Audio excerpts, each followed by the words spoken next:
तथा अथा था नहीं पावा।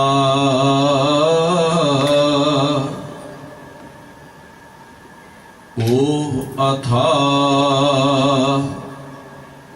एह थिर ना रहावा।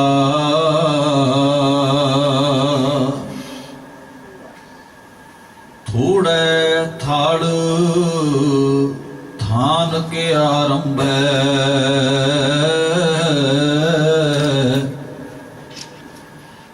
बेनही थंबहा मंदिर थंबे।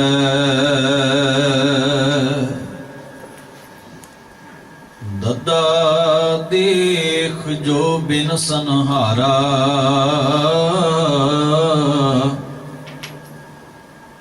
जस अदेख तस राख बिचारा। दसवें द्वार कुंजी जब दीजै।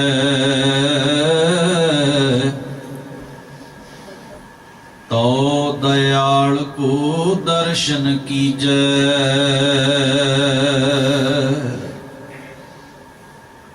तद्दा अर्ध है उर्ध निबेरा।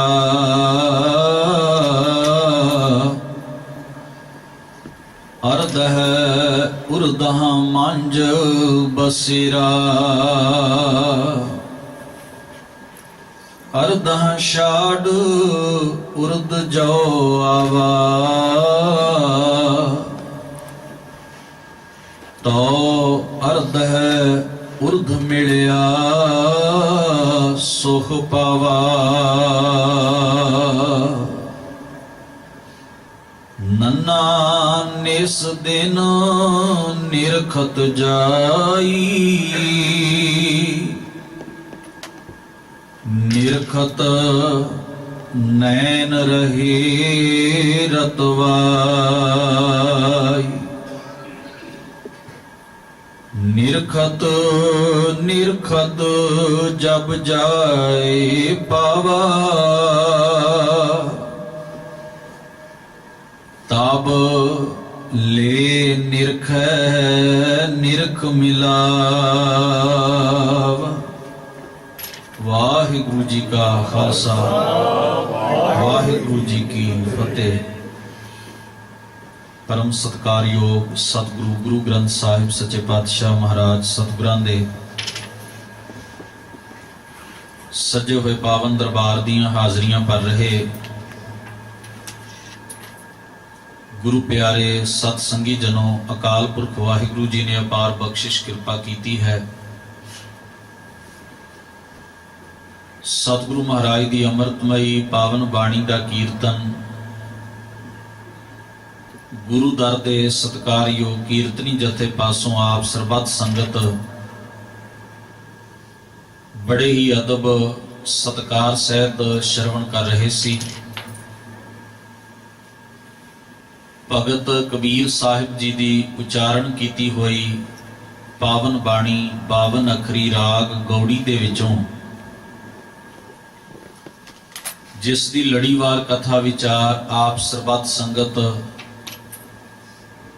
सतगुरु जी दे प्यार विच जुड़ के बड़े अदब सहित श्रवण करते हो। इस पावन बाणी दे विचों आप जी ने 4 बंद जिन्हां दा पाठ श्रवण कीता है 23, 24, 25 अते 26 नंबर।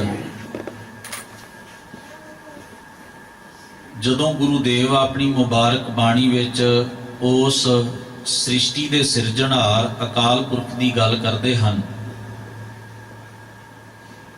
जिथे महाराज ने उसके गुणा की उसकी महिमा उसकी वडियाई अपने शब्दां राहीं साडे सन्मुख रख के सानू ये दृढ़ करवाया कि उस वड्डी वडियाई वाले अकाल पुरख प्रभु दे नाल हे मनुख अपनी सांझ जोड़ उस तो वड्डा कोई नहीं। उस विच बेअंत वडियाइयां हन। ਉਹੀ ਸਭ ਤੋਂ ਸ਼੍ਰੋਮਣੀ ਹੈ, ਸਭ ਤੋਂ ਵਡੇਰਾ ਹੈ। ਜਿੱਥੇ ਗੁਰੂ ਮਹਾਰਾਜ ਨੇ ਸਾਨੂੰ ਇਹ ਅਹਿਸਾਸ ਆਪਣੀ ਪਾਵਨ ਬਾਣੀ ਦੇ ਰਾਹੀਂ ਕਰਵਾਇਆ, ਉੱਥੇ ਨਾਲ ਨਾਲ ਦੂਸਰਾ ਪੱਖ ਵੀ ਪਾਤਸ਼ਾਹ ਜੀ ਬਿਆਨ ਕਰਦੇ ਗਏ ਕਿ ਉਹ ਇਤਨਾ ਵਡੇਰਾ ਹੈ ਕਿ ਜਿਸ ਦੀ ਵਡਿਆਈ ਨੂੰ, ਜਿਸ ਦੀ ਮਹਿਮਾ ਨੂੰ ਪੂਰਨ ਰੂਪ ਵਿੱਚ ਮਨੁੱਖ ਨਾ ਜਾਣ ਸਕਦਾ ਹੈ, ਨਾ ਬਿਆਨ ਕਰ ਸਕਦਾ ਹੈ। ਹਾਂ, ਅਸੀਂ ਉਸ ਵੱਡੇ ਦੀਆਂ ਵਡਿਆਈਆਂ ਨੂੰ ਕਥਨ ਕਰਕੇ, ਉਹਦੀ ਵਡਿਆਈ ਨਾਲ ਸਾਂਝ ਪਾ ਕੇ, ਉਸ ਦੇ ਗੁਣਾਂ ਨਾਲ ਇਕਸੁਰ ਹੋ ਸਕਦੇ ਹਾਂ, ਉਸ ਵਿੱਚ ਅਭੇਦ ਹੋ ਸਕਦੇ ਹਾਂ, ਪਰ ਉਸ ਦੀ ਥਾਂ ਪਾਉਣੀ ਤੇ ਉਸ ਨੂੰ ਬਿਆਨ ਕਰਨਾ, ਇਹ ਸਾਡੇ ਵਸ ਤੋਂ ਬਾਹਰ ਦੀ ਗੱਲ ਹੈ। ਜਾਨੀ ਕਿ ਦੋ ਪੱਖ ਨੇ। ਇੱਕ ਤਾਂ ਹੈ ਕਿ ਉਹ ਬਹੁਤ ਵੱਡਾ ਹੈ, ਉਹ ਵਡੇਰਾ ਹੈ, ਸ੍ਰਿਸ਼ਟੀ ਦਾ ਕਰਤਾ ਹੈ, ਬੇਅੰਤ ਵਡਿਆਈਆਂ ਤੇ ਖੂਬੀਆਂ ਦਾ ਮਾਲਕ ਹੈ, ਅਤੇ ਉਸ ਦੀਆਂ ਖੂਬੀਆਂ ਵਡਿਆਈਆਂ ਨੂੰ ਆਪਾਂ ਸਾਰਿਆਂ ਨੇ ਸਿਫਤੋ ਸਲਾਹ ਦੇ ਨਾਲ ਜੁੜ ਕੇ ਗਾਉਣਾ ਹੈ, ਕਥਨ ਕਰਨਾ ਹੈ, ਉਹਦੇ ਗੁਣਾਂ ਨੂੰ ਆਪਣੇ ਜੀਵਨ ਵਿੱਚ, ਮਨ ਵਿੱਚ ਥਾਂ ਦੇਣੀ ਹੈ, ਵਸਾਉਣਾ ਹੈ। ਤੇ ਦੂਸਰਾ ਪੱਖ ਕਿ ਉਸ ਦੀ ਵਡਿਆਈ ਨੂੰ ਪੂਰਨ ਰੂਪ ਵਿੱਚ ਕੋਈ ਬਿਆਨ ਨਹੀਂ ਕਰ ਸਕਦਾ, ਉਹ ਬੇਅੰਤ ਵੀ ਹੈ, ਉਹ ਅਗੰਮ ਵੀ ਹੈ, ਉਹ ਅਗੋਚਰ ਵੀ ਹੈ, ਉਹ ਅਥਾਹ ਵੀ ਹੈ, ਅਤੋਲ ਵੀ ਹੈ। ਗੁਰੂ ਨਾਨਕ ਮਹਾਰਾਜ ਸੱਚੇ ਪਾਤਸ਼ਾਹ ਨੇ ਤਾਈਓ ਇਸ ਪਾਵਨ ਪੌੜੀ ਵਿੱਚ ਅੰਤ ਨ ਸਿਫਤੀ, ਕਹਿਣ ਨ ਅੰਤ, ਅੰਤ ਨ ਕਰਣੈ, ਦੇਣ ਨ ਅੰਤ, ਅੰਤ ਨ ਵੇਖਣ, ਸੁਣਨ ਨ ਅੰਤ, ਅੰਤ ਨ ਜਾਪੈ ਕਿਆ ਮਨ ਮੰਤ, ਅੰਤ ਨ ਜਾਪੈ ਕੀਤਾ ਆਕਾਰ, ਅੰਤ ਨ ਜਾਪੈ ਪਾਰਾਵਾਰ, ਅੰਤ ਕਾਰਨ ਕੀਤੇ ਬਿਲ ਲਾਹੈ, ਤਾਕੇ ਅੰਤ ਨ ਪਾਏ ਜਾਹੈ। और फिर अगे जाके आख्या, ਇਹ अंत ना जाने कोए, ਬਹੁਤਾ ਕਹੀਏ ਬਹੁਤਾ ਹੋਏ। ਜਿੰਨਾ ਕੁ ਅਸੀਂ ਵੱਧ ਤੋਂ ਵੱਧ ਕਹਿੰਦੇ ਜਾਵਾਂਗੇ, ਉਹਦੀ ਮਹਿਮਾ, ਉਹਦੀ ਵਡਿਆਈ, ਇਹ ਸਾਡੇ ਬੇਅੰਤ ਕਹਿਣ ਤੋਂ, ਬਹੁਤਾ ਕਹਿਣ ਤੋਂ ਵੀ ਅੱਗੇ ਹੋਰ ਬਹੁਤੀ ਹੋਏਗੀ। ਸਾਡੀ ਕਪੈਸਿਟੀ, ਸਾਡੀ ਸਮਰੱਥਾ ਜਿੰਨੀ ਕੁ ਹੈ, ਅਸੀਂ ਆਪਣਾ ਜ਼ੋਰ ਲਾਵਾਂਗੇ, ਤਾਣ ਲਾਵਾਂਗੇ। तो महाराज कहते ने, वड्डा साहिब ऊंचा थाओ, ऊंचे ऊपर ऊंचा नाओ, ईवड ऊंचा होवे कोए, तिस ऊंचे को जाने सोए। ਉਹਦੇ ਵਰਗਾ ਵੱਡਾ ਕੋਈ ਹੋਵੇ, ਉਹਦੇ ਬਰਾਬਰ ਦਾ ਹੋਵੇ, ਤੇ ਉਹ ਹੀ ਦੱਸ ਸਕੇਗਾ ਕਿ ਉਹ ਆਪ ਅਕਾਲ ਪੁਰਖ ਕਿੱਡਾ ਕੁ ਵੱਡਾ ਹੈ। ਪਰ ਨਾ ਉਹਦੇ ਵਰਗਾ ਹੈ ਕੋਈ, ਨਾ ਉਹਦੇ ਬਰਾਬਰ ਦਾ ਹੈ ਕੋਈ, ਨਾ ਉਸ ਤੋਂ ਕੋਈ ਵਡੇਰਾ ਹੈ। ਉਹੀ ਸ਼੍ਰੋਮਣੀ ਹੈ, ਉਹੀ ਇੱਕੋ ਇੱਕ ਹੈ। ਉਸ ਵਰਗਾ ਤੇ ਹੋਰ ਦੂਸਰਾ ਕੋਈ ਹੈ ਹੀ ਨਹੀਂ। ਇਸ ਨੂੰ ਮਹਾਰਾਜ ਨੇ ਬਾਣੀ ਦੇ ਵਿੱਚ ਆਖਿਆ ਵੀ ਨਾ ਤੇਰਾ ਕੋਈ ਵੈਰੀ ਹੈ, ਤੇ ਨਾ ਹੀ ਕੋਈ ਤੇਰਾ ਸ਼ਰੀਕ ਤੇਰੇ ਬਰਾਬਰ ਦਾ ਹੈ। ਤੇਰਾ ਸ਼ਰੀਕ ਕੋ ਨਹੀਂ। ਸ਼ਰੀਕ ਅਸੀਂ ਕਹਿੰਦੇ ਹਾਂ ਜਿਹੜਾ ਬਰਾਬਰ ਦਾ ਭਾਈਵਾਲ ਹੋਵੇ, ਜਿਹੜਾ ਸਾਡੇ ਬਰਾਬਰ ਖਲੋ ਕੇ ਗੱਲ ਕਰ ਸਕਦਾ ਹੋਵੇ, ਅਸੀਂ ਉਹਨੂੰ ਕਹਿੰਦੇ ਹਾਂ ਇਹਦੇ ਨਾਲ ਸਾਡਾ ਸ਼ਰੀਕਾ ਹੈ, ਭਾਵੇਂ ਸਾਡੇ ਬਰਾਬਰ ਦਾ ਹੈ। ਔਰ ਤੁਸੀਂ ਵੇਖਣਾ, ਜਿਹੜੇ ਸਾਡੇ, ਜਿਨ੍ਹਾਂ ਨੇ ਸਾਡੇ ਹੱਕਾਂ ਵਰਗੇ ਹੱਕ ਲਏ ਹੋਣ, ਸਾਡੇ ਅਧਿਕਾਰਾਂ ਵਰਗੇ ਅਧਿਕਾਰ ਰੱਖੇ ਹੋਣ, ਸਾਡੇ ਖਾਨਦਾਨ ਦੇ ਨਾਲ ਸੰਬੰਧ ਰੱਖਣ ਵਾਲੇ, ਸਾਡੇ ਪਰਿਵਾਰ ਨਾਲ ਸੰਬੰਧ ਰੱਖਣ ਵਾਲੇ ਲੋਕ, ਉਹਨਾਂ ਨੂੰ ਅਸੀਂ ਕਹਿੰਦੇ ਹਾਂ ਇਹ ਸਾਡੇ ਸ਼ਰੀਕੇ ਚੋਂ। ਉਹ ਕਿਉਂ ਸ਼ਰੀਕੇ ਚੋਂ? ਕਿਉਂਕਿ ਉਹ ਸਾਡੇ ਖਾਨਦਾਨ ਨਾਲ ਸੰਬੰਧ ਰੱਖਦੇ ਨੇ, ਉਹ ਸਾਡੇ ਬਰਾਬਰ ਖਲੋ ਕੇ ਗੱਲ ਕਰ ਸਕਦੇ ਨੇ। ਪਰ ਬਹੁਤੀ ਵਾਰ ਅਸੀਂ ਕਹਿੰਦੇ ਹਾਂ ਇਹਨਾਂ ਨਾਲ ਸਾਡੀ ਨਹੀਂ ਬਣਦੀ, ਕਿਉਂਕਿ ਇਹਨਾਂ ਨਾਲ ਸਾਡਾ ਸ਼ਰੀਕੇ ਦਾ ਸਾਕ ਹੈ, ਕਿਉਂਕਿ ਬਰਾਬਰ ਹੈ। ਔਰ ਬਰਾਬਰਤਾ ਨੂੰ ਬੰਦਾ ਆਪਣੇ ਆਪ ਨੂੰ ਉੱਚਾ ਦੱਸਣ ਦੇ ਚੱਕਰ ਵਿੱਚ ਇਹ ਗੱਲ ਆਪਣੇ ਮਨੋਂ ਵਿਸਾਰ ਦਿੰਦਾ ਹੈ ਵੀ ਦੂਸਰੇ ਨੂੰ ਵੀ ਉਹ ਹੱਕ ਹੈ ਨਾ ਜੋ ਮੈਨੂੰ ਨੇ, ਇਸ ਕਰਕੇ ਬਰਾਬਰ ਵਾਲੇ ਨਾਲ ਬਹੁਤ ਹੀ ਘੱਟ ਬਣਦੀ ਹੈ। ਇਸ ਕਰਕੇ ਘੱਟ ਬਣਦੀ ਹੈ ਵੀ ਇਹ ਮੇਰੇ ਬਰਾਬਰ ਖਲੋਂਦਾ ਹੈ, ਮੇਰੇ ਵਰਗੇ ਹੱਕ ਅਧਿਕਾਰ ਮਾਣਦਾ ਹੈ, ਇਹਨੂੰ ਵੀ ਉਹ ਸਾਰਾ ਕੁਝ ਪਤਾ ਹੈ ਜੋ ਮੈਨੂੰ ਪਤਾ ਹੈ।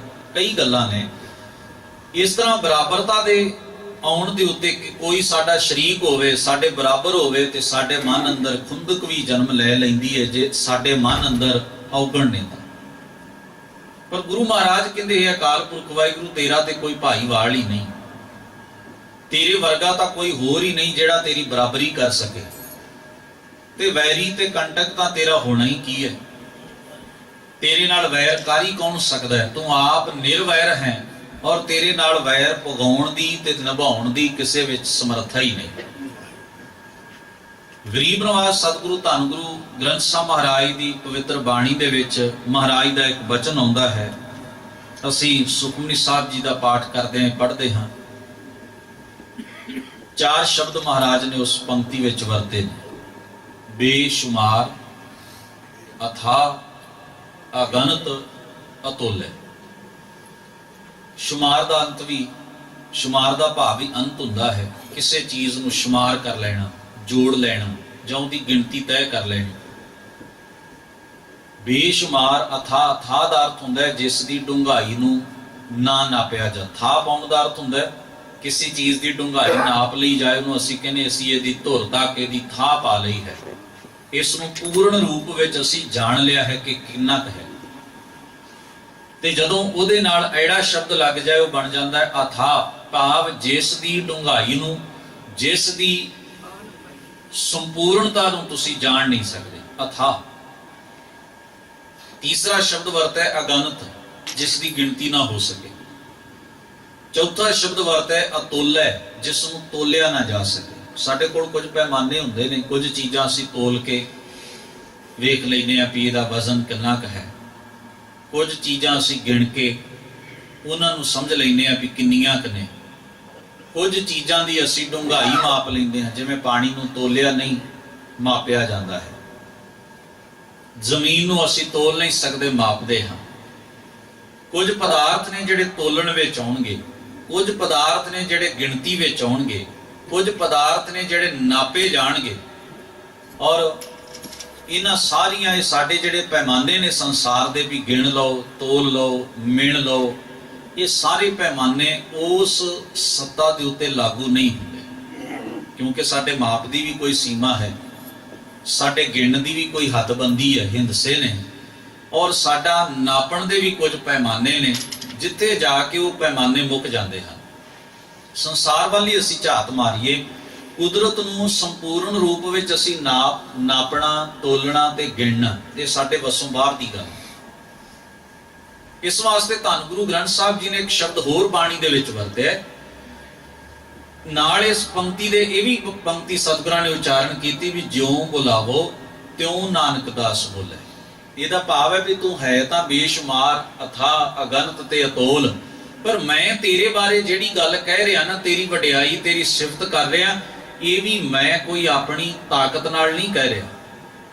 ਵੇਖੋ ਗੁਰੂ ਅਰਜਨ ਸਾਹਿਬ ਮਹਾਰਾਜ ਕੀ ਕਹਿਣਾ ਚਾਹੁੰਦੇ, ਕਹਿੰਦੇ ਮੈਂ ਹੇ ਅਕਾਲ ਪੁਰਖ ਤੈਨੂੰ ਅਥਾਹ ਆਖਿਆ, ਤੈਨੂੰ ਅਗਨਤ ਆਖਿਆ, ਤੈਨੂੰ ਬੇਸ਼ੁਮਾਰ ਆਖਿਆ, ਤੈਨੂੰ ਅਤੋਲ ਆਖਿਆ। ਤੇ ਇਹ ਵੀ ਕੋਈ ਮੇਰੀ ਬਹੁਤੀ ਵੱਡੀ ਸਿਆਣਪ ਵਿੱਚੋਂ ਮੈਂ ਇਹ ਗੱਲ ਨਹੀਂ ਕਹਿ ਰਿਹਾ ਵੀ ਇਹ ਮੇਰੀ ਸਿਆਣਪ ਹੈ ਜਾਂ ਮੇਰੀ ਤਾਕਤ, ਮੈਂ ਤੈਨੂੰ ਇੰਨਾ ਕਹਿ ਸਕਦਾ। ਇਹ ਵੀ ਤੇਰੀ ਦਿੱਤੀ ਹੋਈ ਸੱਤਾ ਕਰਕੇ ਹੀ ਬੋਲ ਰਿਹਾ, ਕਿ ਤੂੰ ਅੰਦਰ ਵਸਿਆ ਹੋਇਆ ਤੇ ਬਲਵਾ ਰਿਹਾ, ਇਹ ਤੇਰੀ ਤਾਕਤ ਹੈ ਵੀ ਇਹ ਸਰੀਰ ਬੋਲਦਾ, ਨਹੀਂ ਤਾਂ ਇਹਦੇ ਵਿੱਚ ਵੀ ਮੇਰੀ ਆਪਣੀ ਕੋਈ ਦੇਣ ਨਹੀਂ, ਮੇਰੀ ਆਪਣੀ ਕੋਈ ਖੋਜ ਜਾਂ ਚਤੁਰਾਈ ਨਹੀਂ। ਬਸ ਇਹ ਤੇਰੀ ਦਿੱਤੀ ਹੋਈ ਮੱਤ ਹੈ, ਤੇਰੀ ਦਿੱਤੀ ਹੋਈ ਸਮਰੱਥਾ ਹੈ, ਔਰ ਤੂੰ ਇਸ ਸਰੀਰ ਨੂੰ ਬੋਲਣ ਲਾਇਆ, ਤੇਰੀ ਤਾਕਤ ਕਰਕੇ ਬੋਲ ਰਿਹਾ ਹੈ। ਬਾਣੀ ਚੋਂ ਅਸੀਂ ਪੜ੍ਹਦੇ ਹਾਂ, ਕੁਦਰਤ ਦਿਸੈ, ਕੁਦਰਤ ਸੁਣੀਐ, ਕੁਦਰਤ ਭਉ ਸੁਖ ਸਾਰ। ਇਹ ਸਰੀਰ ਦਾ ਜਿਹੜੀ ਬਣਤਰ ਹੈ, ਹਵਾ ਦੇ ਰਾਹੀਂ ਇਹ ਸਰੀਰ ਬੋਲ ਰਿਹਾ ਹੈ, ਇਹ ਵੀ ਕੁਦਰਤ ਦੀ ਇੱਕ ਵਿਚਿੱਤਰ ਰਚਨਾ ਹੀ ਹੈ। ਔਰ ਤੁਸੀਂ ਵੇਖੋ ਕਈ ਵਾਰ ਸਾਡੀ ਸਾਰੀ ਖੋਜ ਜ਼ੋਰ ਲਾ ਕੇ ਥੱਕ ਜਾਂਦੀ ਹੈ, ਸਾਡੀ ਕਲਾ, ਸਾਡੇ ਹੁਨਰ ਸਾਰੇ ਦੇ ਸਾਰੇ ਥੱਕ ਤੇ ਹੰਭ ਜਾਂਦੇ ਹਨ। ਇੱਕ ਬੰਦੇ ਦੀ ਬੋਲਣ ਦੀ ਸ਼ਕਤੀ ਚਲੀ ਗਈ, ਅਸੀਂ ਦੁਬਾਰਾ ਲਿਆ ਨਹੀਂ ਸਕੇ, ਕਿਉਂਕਿ ਸਾਡੀ ਪੈਦਾਇਸ਼ ਨਹੀਂ ਹੈ। ਕਿਤੇ ਸਾਡੇ ਯਤਨ ਰਾਸ ਆ ਗਏ, ਅਸੀਂ ਆਖਿਆ ਦੇਖਿਆ ਬੰਦੇ ਨੇ ਕਰ ਵਿਖਾਇਆ, ਤੇ ਜਿੱਥੇ ਨਹੀਂ ਰਾਸ ਆਏ ਅਸੀਂ ਕਹਿੰਦੇ ਨਹੀਂ, ਇਹਦੋਂ ਅੱਗੇ ਸਾਡੇ ਕੋਲ ਕੁਝ ਹੈ ਨਹੀਂ, ਇਹਦੋਂ ਅੱਗੇ ਸਾਡੇ ਕੋਲ ਕੋਈ ਗਿਆਨ ਨਹੀਂ, ਇਹਦੋਂ ਅੱਗੇ ਸਾਡੇ ਕੋਲ ਕੋਈ ਕਲਾ ਤੇ ਹੁਨਰ ਨਹੀਂ ਵੀ ਇਸ ਬੰਦੇ ਨੂੰ ਅਸੀਂ ਬੋਲਣ ਲਾ ਦੇ।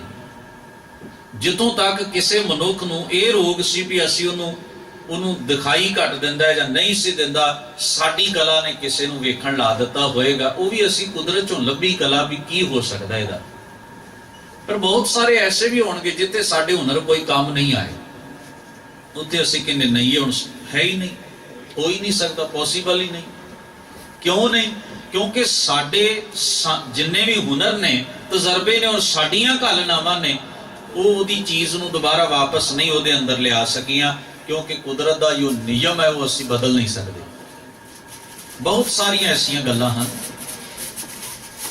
सतगुरु सच्चे पातशाह महाराज ने इसे करके मुबारक बाणी दे विच आख्या भी ये जिहड़ी बोलण दी सत्ता तू साडे अंदर पाई है ये भी तेरी दित्ती हुई है। ज्यों बुलावो त्यों नानक दास बोले। उसी तरह तेरा दास बोल रहा है, ये बुलाउण दी ताकत भी तेरी है। यानी कि इन्नी समर्पित भावना नाल धन गुरु अर्जन साहब महाराज ये वचन कह रहे हैं। एक वचन होर जिस विच धन गुरु अर्जन साहब महाराज कहते ने, वर्ण ना साकों जैसा तू है साचे अलख अपारा। वर्ण का मतलब हुंदा वर्णन करना। असीं किसी चीज़ नूं बयान करते हैं जिन्ना क असीं जाणदे हां उन्ना की बयान करते हैं। पर तुसीं कदे वेखना असीं मनुख एक दूसरे बारे भी कई गल्लां बयान करदे बहुत कुछ छड्ड जांदे हां ते अधूरा बयान करदे हां, क्योंकि साडी समर्था है अपनी अपनी। कोई किसी गल नूं थोड़ा जिहा बयान करेगा, कोई कर ही नहीं सकेगा, कोई ओहदे नालों थोड़ा वध, कोई ओहदे नालों थोड़ा वध। इस करके संसार के अंदर जिन्ने बयान करने वाले ना ज्ञान दीयां गल्लां करने वाले गांह तो गांह पए ने। ये नहीं कहा जा सकता भी यही बंदा सब तो वध ज्ञानी है, यही बंदा सब तो वध ज्ञानी है। दुनिया के अंदर बड़े लोग ने जिन्हां दे अंदरों ज्ञान फुट पैंदा है, जिन्हां दा एहसास ते अनुभव काम करदा है और बहुत कुछ बयान कर जांदे ने। पर फिर भी किसी ने ये जिद, जे सियाणे ने ते किसी ने ये जिद नहीं की कि बस मैं जो कहना सी सारा ही कह दिता। उन्हें आख्या कख भी नहीं जानिया जी, कख भी नहीं। सुकरात नूं जहर दा प्याला पीण लई दिता गया और एक साज वजा रहा सी कैदी। उन्हें उन्होंने कहा मेरे कोल अजे समा है, अजे मेरी मौत होने तक दा समा है। काल कोठड़ी तू मैनू ये साज वजाउना है, बड़ा सोहना वजाउना, मैनू सिखाएगा। वो हैरान हो गया, हर तो तैन तो दुनिया बड़ा सियाना मनदी है, बड़ा विद्वान मनदी है, तू मेरे कोलों सिखेगा ते नाले हुण तां तू मौत दीयां घड़ियां गिण रहा है। सरकार ने, हुकूमत ने, ताकतवर धिरां ने तेरी मौत का समा तय कर दिता है। हुण तां तू मौत का इंतजार कर। हुण तां तेरे कोल गिणती दीयां घड़ियां, गिणती दे पल रह गए ने। हुण तां तेरा एक एक साह बड़ा कीमती है ते तू सिखेगा मेरे कोलों। हुण क्या बस इत्थे बैठा हाँ, सारी जिंदगी विच जो समझिया है, जो सुनिया है, जो पढ़िया है, जो जानिया है, बहुत ही घट, कख भी नहीं, कख भी नहीं जाना।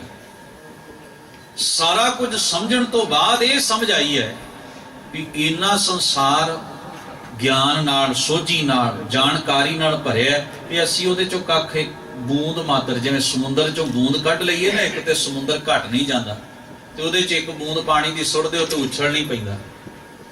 बस इसे तरह की गल है, कख भी नहीं जानिया। बस इहो ही मनुख नूं भुलेखा है भी मैनू बहुत कुछ पता है।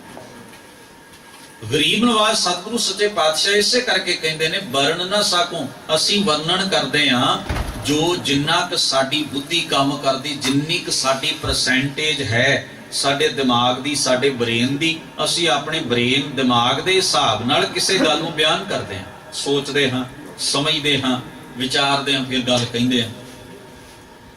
पर साडी सोचण शक्ति, साडा ब्रेन जिन्ना क काम करदा है कुछ परसेंटेज तक, जां जिन्नी क असीं समझ सकते हैं गल, जिन्नी क साडी समर्था है, हदबंदी है, असीं तां उन्ना ही वर्णन करांगे ना।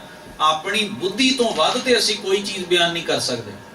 जिन्ना मैं समझिया मैं उन्ना ही कह सकदा, बल्कि उदों भी घट। ये कदे नहीं हुंदा भी जिन्ना मैं जान लिया उदों वध मैं बयान कर दें। इस वास्ते महाराज कहते ने वर्णन हो ही नहीं सकता। इनू जपजी साहब की बाणी च कहना कथन ना जाई, कहण दे विच, बयान करन दे विच, कथन करन विच नहीं आउंदा तू, क्योंकि तू कथन का विषय नहीं है। तेरियां वडियाइयां दी विचार हो सकती है, वडियाई विचार का जिक्र भी महाराज ने जपजी साहब की बाणी च कीता है, पर उसनूं वर्णन दे विच संपूर्ण हदबंदी च बन्निया नहीं जा सकता। और इसे करके महाराज पातशाह जी कहते, वर्ण न साकों जैसा तू है साचे अलख अपारा। हे सचे, हे ना लखे जान वाले, हे तेरा पारला बन्ना कोई नहीं, तो वर्णन विच आउंदा ही नहीं, बयान दे विच आउंदा ही नहीं। और शब्द वरते हैं कबीर साहब जी ने इस जगह के उत्ते कहते थथा अथा, था नहीं पावा, और गुरु पातशाह गुरु अर्जन साहब कहते अतुल अथा अगम, ये अकाल पुरख वाहिगुरु तू तोलन तो परे है, तेरी था कोई नहीं, तू बुद्धि दे तल तो भी परे है, बुद्धि की पकड़ विच तेरा संपूर्ण स्वरूप समा नहीं सकता। और आखदे ने नानक खसम हमारा, हे अडोल स्वामी तू मेरा ऐसा खसम है, बरन न साको तुमरे रंगा। कबीर साहब जी ने आख्या कहते ओ अथा, वो अकाल पुरख की था कोई नहीं, ये थिर ना रहावा। हुण वो बेअंत है, वो बेशुमार है, पर ये मन जिहड़ा है ये टिका विच नहीं, ये उहदी वडियाई नूं विचारदा नहीं। एक तो वो बेअंत है, अथाह है, जिहदी था कोई नहीं, ते दूसरा ये मन बेकाबू है, बेचैन है। ये बेचैन इस करके है भी संसार दे रंग वेख के, संसार दे रूप वेख के, संसार दे पदार्थ वेख के वासना दे विच बधा होया आवे जावे, भटकदा रहिंदा है। इनू वध तो वध चस्के भोगण दी लत है, आदत है, इस करके टिकदा नहीं, इस करके आले दुआले भटकदा रहिंदा है। और इहदा टिका नहीं बन रहा। जे अपने निज घर विच टिक जाए तो उस अथाह दे नाल एक सुर ते हो सकता है ना, घटो घट अंत ते नहीं उहदा पै सकदा, उहदे नाल एक सुर ते हो सकदा, उहदा आनंद ते लै सकदा है, उहदा रूप ते बन सकदा है। जिवें पानी दी बूंद समुंदर विच पै के उहदा ही रूप बन जाती है, समुंदर हो जाती है, ये उहदा रूप ते हो सकदा है ना। मन तो जोत स्वरूप है अपना मूल पछाण, पर पछाणे किवें? इत्थे विषय विकारां दे चस्कियां विच पिया होया।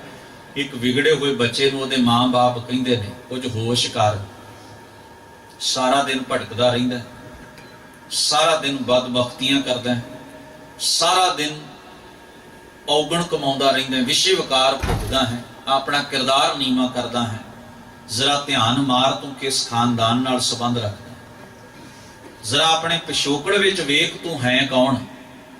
तैनू कख भी याद नहीं, ना तैनू अपने परिवार दीयां वडियाइयां चेते ने, ना तैनू अपने खानदान की विरासत चेते है, ना तैनू अपनी कौम ते धर्म के गुणां का ज्ञान है।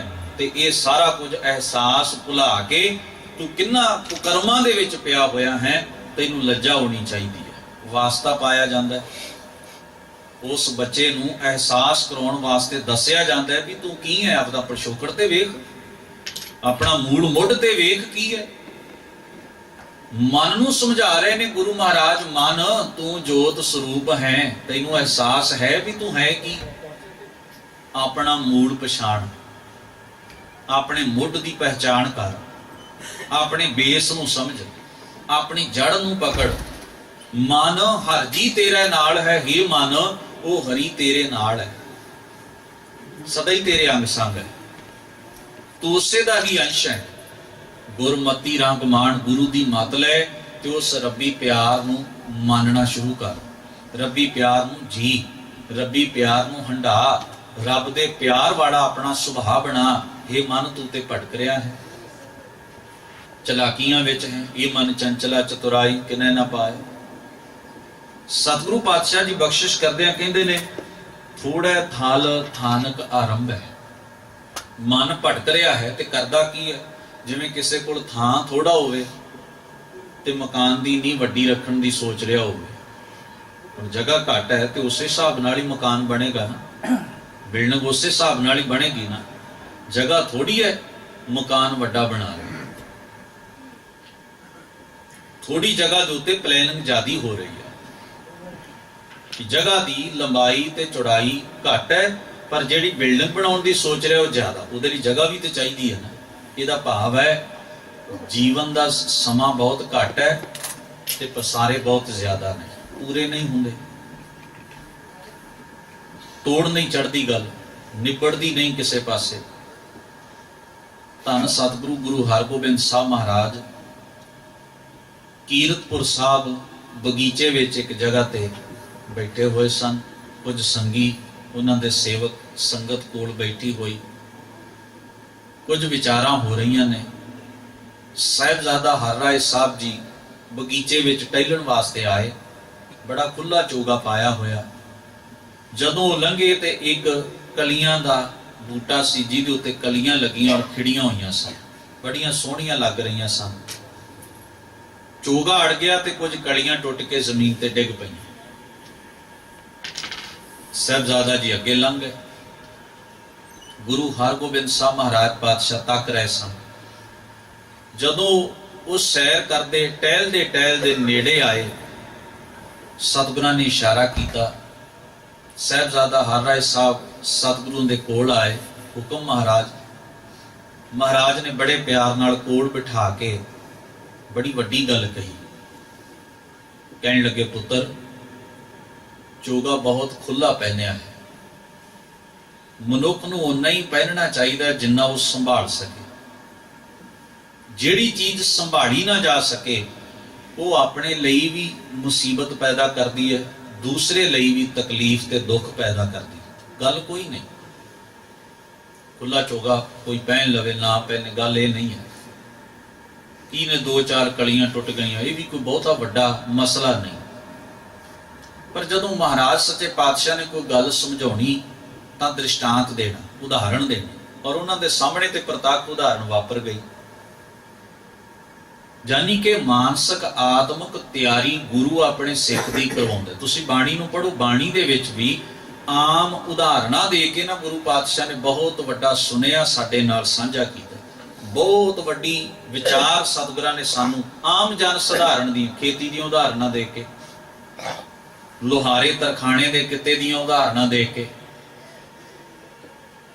ਇੱਕ ਭਾਂਡੇ ਬਣਾਉਣ ਵਾਲਾ ਮਿੱਟੀ ਦੇ ਉਸ ਕਿੱਤੇ ਦੀਆਂ ਉਦਾਹਰਣਾਂ ਦੇ ਕੇ, ਯਾਨੀ ਕਿ ਸੰਸਾਰ ਦੀਆਂ ਪਸ਼ੂਆਂ ਪੰਛੀਆਂ ਤੱਕ ਦੀਆਂ ਉਦਾਹਰਣਾਂ ਦੇ ਕੇ ਸਾਨੂੰ ਸੁਨੇਹਾ ਜਿਹੜਾ ਸਤਿਗੁਰੂ ਜੀ ਉਪਦੇਸ਼ ਦ੍ਰਿੜ ਕਰਵਾਉਣਾ ਚਾਹੁੰਦੇ ਨੇ। ਕਿਉਂਕਿ ਉਹ ਉਪਦੇਸ਼ ਕਿਸੇ ਉਦਾਹਰਣ ਰਾਹੀਂ ਛੇਤੀ ਸਮਝ ਵਿੱਚ ਆ ਸਕਦਾ, ਪਕੜ ਵਿੱਚ ਆ ਜਾਂਦੀ ਹੈ। ਇਹ ਢੰਗ ਹੁੰਦਾ ਸੰਸਾਰ ਦਾ।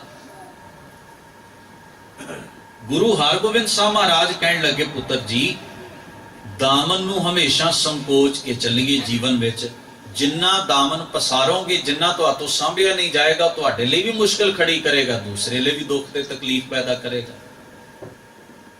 ਯਾਨੀ ਕਿ ਜੋ ਸੁਨੇਹਾ ਹੈ, ਜੋ ਉਪਦੇਸ਼ ਹੈ, ਵਿੱਚੋਂ ਜੋ ਨਿਚੋੜ ਕੱਢਿਆ ਧੰਨ ਗੁਰੂ ਹਰਗੋਬਿੰਦ ਸਾਹਿਬ ਛਠਮ ਪੀਰ ਸਤਿਗੁਰਾਂ ਨੇ, ਉਹ ਬਹੁਤ ਵੱਡਾ ਹੈ।